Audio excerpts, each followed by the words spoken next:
রাজনীতিতে শেষ বলে কিছু নেই, কিন্তু কিছু ঘটনা ভবিষ্যতের স্পষ্ট ইঙ্গিত দেয়। আজ 17 জানুয়ারি শনিবার সকালে রাজধানীর খিলগাঁওয়ে যা ঘটল তা চরমনাই পীরের দল ইসলামী আন্দোলন বাংলাদেশের জন্য এক বড় সতর্কবার্তা। দলটি ঢাকা মহানগরী দক্ষিণের 75 নম্বর ওয়ার্ড সভাপতি গাজী নাসির উদ্দিন এবং প্রভাবশালী ব্যবসায়ী কাজী আক্তার হোসেন সহ 10 জন নেতাকর্মী দলবল নিয়ে বাংলাদেশ জামায়াতে ইসলামীতে যোগদান করেছেন। অনুষ্ঠানের প্রধান অতিথি ছিলেন জামায়াতের ঢাকা 9 আসনের প্রার্থী কবির আহমেদ। প্রশ্ন হলো, নির্বাচনের ঠিক আগ মুহূর্তে কেন এই দলবদল? কেন চরমনাইয়ের কর্মীরা জামায়াতের পতাকা তলে আশ্রয় নিচ্ছে? এটি কি শুধুই দলবদল, নাকি চরমনাইয়ের ভুল রাজনীতির প্রতি কর্মীদের অনাস্থা? আজকের প্রথম পর্বে আমরা দেখব মাঠের এই রূঢ় বাস্তবতা। চরমনাই যখন জোট ছাড়ল, তারা ভেবেছিল আমরা বের হয়ে গেলে অন্য ইসলামী দলগুলোও আমাদের সাথে চলে আসবে। তাদের অঙ্ক ছিল জামায়াত একা হয়ে যাবে।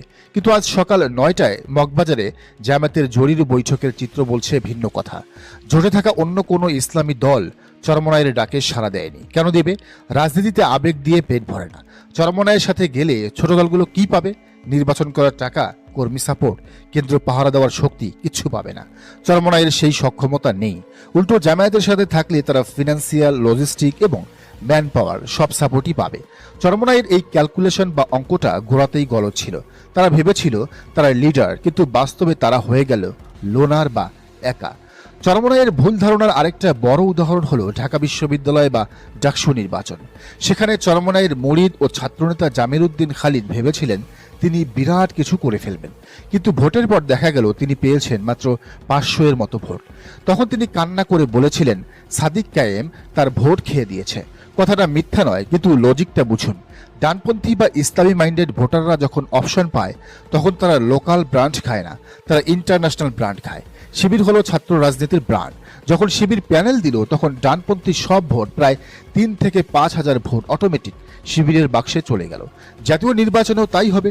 যখন 5টি ইসলামী দল ও জামাত একসাথে দাঁড়িপাল্লা নিয়ে নামবে, তখন চরমনাইয়ের হাত পাখা সেই ব্র্যান্ড ভ্যালুর কাছে টিকতে পারবে না। ভোটাররা অরিজিনালটাকেই বেছে নেবে, খাঁটিটাকেই বেছে নেবে। চরমনাইয়ের গর্ব হলো সিটি কর্পোরেশন নির্বাচনে আওয়ামী লীগের সময় তাদের প্রাপ্ত ভোট। তারা বলে আমরা অমুক সিটি কর্পোরেশন নির্বাচনে দ্বিতীয় হয়েছি, তৃতীয় হয়েছে, কিন্তু তারা ভুলে যায় ওই নির্বাচনে জামায়াত বা বিএনপি ছিল না। আওয়ামী লীগের উপর বিরক্ত হয়ে ভাসমান ভোটাররা তখন হাত পাখায় ভোট দিয়েছিল। ওটা চরমনাইয়ের নিজস্ব ভোট ছিল না, ওটা ছিল এন্টি আওয়ামী ভোট। কিন্তু এবার জামায়াত আছে, বিএনপি আছে, ভাসমান ভোটাররা এখন ভাগ হয়ে যাবে। চরমনাইয়ের নিজস্ব ভোট ব্যাংক 3 থেকে 4%। কিছু আসনে তারা